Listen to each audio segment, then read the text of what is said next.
Gentleman from Tennessee, Mr. Kustoff, is recognized for 5 minutes. Thank you, Madam Chairman, and thank you, Mr. Secretary, for coming today. You've had a number of members. Thank you for coming to their district. I also thank you for coming to Memphis and to West Tennessee. Absolutely. Last year. I've met with constituents who have an interest in strengthening the low-income housing tax credit.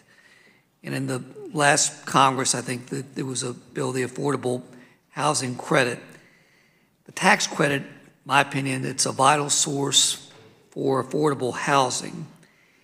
You've stated in the past that HUD has taken steps to streamline projects that utilize this particular tax credit. Can you expand on that, Secretary Carson? Well, the LIHTC, Low-Income Housing Tax Credit, is probably responsible for the largest number of new affordable housing in the country. So obviously we're interested in it. Traditionally, it has about an $8 billion budget that has been provided to Treasury for that program. Utilizing that along with the RAD program, along with the monies that will be coming through opportunity zones, provide us with an unprecedented opportunity, not only to accrete affordable housing, but really to expand the economic opportunities and business opportunities, which then have a domino effect in terms of creating other economic activity around them. Thank you, Mr. Secretary. Last Congress, when the Affordable Housing Credit Improvement Act was introduced, it seemed to have pretty good bipartisan support. One of the provisions in the bill would have created a 4% credit rate, permanent rate, and further credit expansion. What are your thoughts on a permanent 4% credit rate? For individuals or for communities? For both.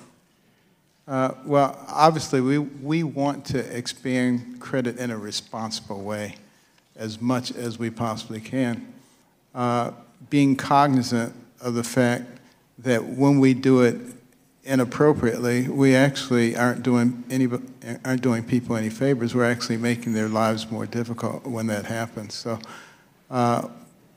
any ideals that you have for appropriate expansion of credit, we're always going to be in the market for doing that. Our FHA Commissioner, Bryant Montgomery, is very open to that concept as well. Thank you, Mr. Secretary.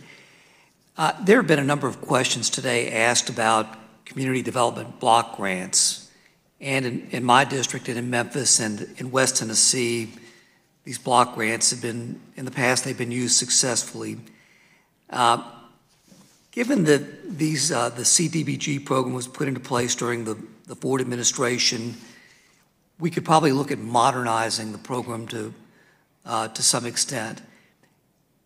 What are your thoughts about modernizing CDBG to better incentivize, if you will, in streamlining permitting processes and other policies that may create barriers to development projects? Sure, there are about 1,210 communities now that benefit from the CDBG program, and they're the only ones. I think it really should be a much more competitive program. I think there are a lot of things that could be done so that we really target the low and moderate income people the way it was supposed to be done. It's been, just abused, quite frankly. I would be very open to modernizing it and working with Congress to get that done.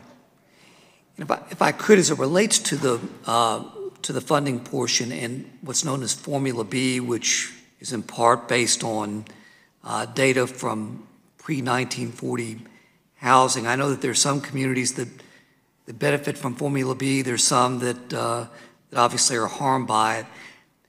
Would HUD look at looking at Formula B to maybe modernizing it or better utilizing it for other communities to tap into that formula? Absolutely, and I think a lot of other communities would be absolutely delighted.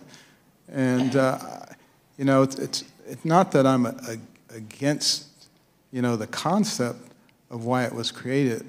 We're more against what it has become. Thank you, Mr. Secretary. Thank you, Madam Chairman. I yield back my time.